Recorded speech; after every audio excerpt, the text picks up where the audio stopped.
नमस्कार। जब भी हम किसी प्यारे गोल-मटोल और बुद्धिमान देवता के बारे में सोचते हैं, तो सबसे पहले किसका ख्याल आता है? जी हाँ, भगवान गणेश का। आज हम उन्हीं हाथी के सिर वाले बुद्धि और विवेक के स्वामी की कुछ ऐसी कहानियों में उतरेंगे, जो सुनने में तो मजेदार हैं ही, साथ ही हमें बहुत कुछ सिखाती भी हैं। अब ये सवाल सुनिए जरा। एक छोटा सा बालक, और वो भी भगवान शिव को उनके ही घर में जाने से रोक दे। सुनने में कितना अजीब लगता है ना? पर हमारी पहली कहानी की शुरुआत यहीं से होती है। ये कहानी है गणेश के उस गुण की जिसके लिए वो जाने जाते हैं, अपना कर्तव्य। तो चलिए देखते हैं एक ऐसे बेटे की कहानी जिसकी अपनी माँ के लिए जो निष्ठा थी वो अटूट थी, और ये दिखाती है कि गणेश के लिए एक वचन का मान कितना बड़ा था। जरा सोचिए, कैलाश पर्वत का वो शांत माहौल, माता पार्वती स्नान के लिए जा रही हैं। अब उन्हें एक ऐसे पहरेदार की जरूरत थी जिस पर पूरा भरोसा किया जा सके, कोई ऐसा जो किसी को भी अंदर ना आने दे। तो उन्होंने क्या किया? उन्होंने किसी को बुलाया नहीं, बल्कि अपने ही शरीर पर लगे हल्दी और चंदन के लेप से एक बालक की मूरत घड़ी, और फिर अपनी दिव्य शक्ति से उसमें फूंक दिए प्राण, और बस इसी तरह जन्म हुआ बालक गणेश का। अब गणेश को जो आदेश मिला वो बिल्कुल सीधा और साफ था। किसी को भी अंदर मत आने देना, बस। कोई सवाल नहीं, कोई शर्त नहीं। और एक आज्ञाकारी बेटे के लिए माँ का कहा हुआ शब्द ही सबसे बड़ा कानून था। और फिर वो पल आया जिसका किसी को अंदाजा तक नहीं था। खुद भगवान शिव अपने घर आए, लेकिन दरवाजे पर क्या देखते हैं? एक छोटा सा बालक उनका रास्ता रोके खड़ा है। गणेश अपनी ड्यूटी पर एकदम अडिग थे। जब शिव ने कहा कि वो इस घर के स्वामी हैं, तो गणेश का जवाब सुनने वाला था। उन्होंने कहा, आप स्वामी होंगे, लेकिन मुझे जो आदेश मिला है वो नियम है, और नियम तो नियम है।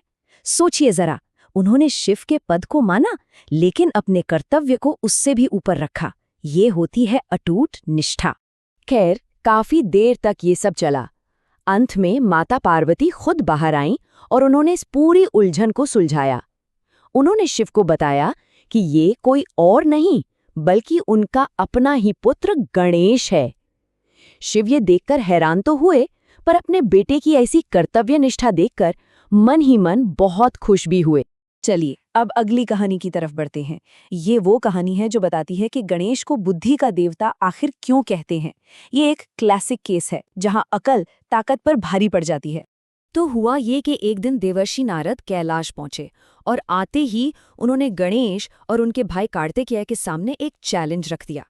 चैलेंज ये था, दोनों में से जो भी इस पूरे ब्रह्मांड के 3 चक्कर लगाकर सबसे पहले वापस आएगा, वही श्रेष्ठ कहलाएगा। यहाँ देखिए दोनों भाइयों का अप्रोच कितना अलग था। कार्तिकेय, जो अपनी तेज रफ्तार के लिए जाने जाते हैं, उन्होंने एक पल भी नहीं सोचा।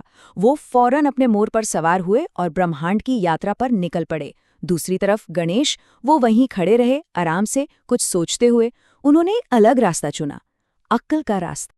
और फिर आया वो पल जिसने सब कुछ बदल दिया। गणेश ने कहीं जाने की बजाय अपने माता पिता शिव और पार्वती के पास जाकर उनके ही 3 चक्कर लगा लिए। और जब उनसे पूछा गया तो उनका जवाब बड़ा सीधा था, मेरे लिए तो आप दोनों ही पूरी सृष्टि हैं, मेरा पूरा ब्रह्मांड आप ही हैं। बस इसी एक अनोखे तर्क ने गणेश को उस परीक्षा का विजेता बना दिया। ये हमें क्या सिखाता है? कि असली ज्ञान प्रॉब्लम को एक अलग ही नजरिए से देखने में है। नारद मुनि तो क्या, जब कार्तिकेय लौट कर आए तो वो भी गणेश की इस बुद्धि से इतने खुश हुए कि उन्होंने भी अपनी हार मान ली। अच्छा, गणेश सिर्फ गंभीर और बुद्धिमान ही नहीं है, उनका एक बहुत ही मजेदार और चंचल साइड भी है। तो अब जो कहानी आ रही है वो हमें उनके विघ्नहर्ता रूप के पीछे छिपे इसी हल्के फुल्के अंदाज से मिलवाती है। तो किस्सा कुछ यूं है कि एक दिन गणेश जी को लड्डू खाने का मन हुआ, और जब वो खाने बैठे तो बस खाते ही चले गए। 1-2 नहीं, 3-4 नहीं, पूरे 21 लड्डू खा लिए। अब उनके जो छोटे से वाहन हैं मूषक राज, वो ये सब देखकर बेचारे घबरा गए। उन्होंने बड़ी चिंता से कहा, प्रभु बस कीजिए, इतने लड्डू खाएंगे तो पेट फट जाएगा। और मजे की बात देखिए, मूषक की चिंता एकदम सही निकली।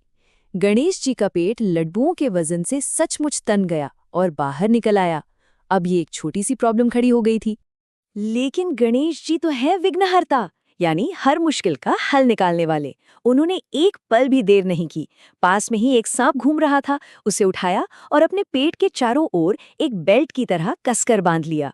प्रॉब्लम भी सॉल्व और एक नया फैशन स्टेटमेंट भी बन गया। तो अब इन सारी कहानियों को मिला के देखें तो सवाल उठता है कि किसी भी अच्छे काम की शुरुआत में सबसे पहले गणेश जी को ही क्यों पूजा जाता है। ये कहानियां सिर्फ सुनने के लिए नहीं है, ये इसी सवाल का जवाब देती हैं। देखिए, हमने गणेश के 3 जबरदस्त रूप देखे। एक, वो कर्तव्य निभाने वाले रक्षक हैं, जो माँ के एक वचन के लिए किसी से भी भड़ जाएं।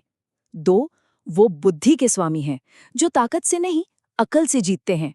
और 3, वो मजेदार विघ्नहर्ता हैं, जो मुश्किलों को भी हंसते खेलते सुलझा देते हैं।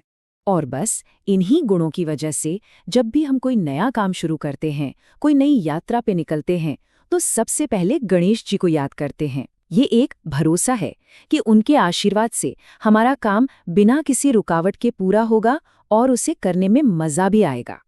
तो ये एक सोचने वाली बात है ना? कि अगली बार जब कोई नई शुरुआत हो, तो क्या सिर्फ सफलता की कामना की जाए, या फिर गणेश जी की तरह उस काम में बुद्धि, विवेक और थोड़ी सी मुस्कुराहट को भी साथ लेकर चला जाए।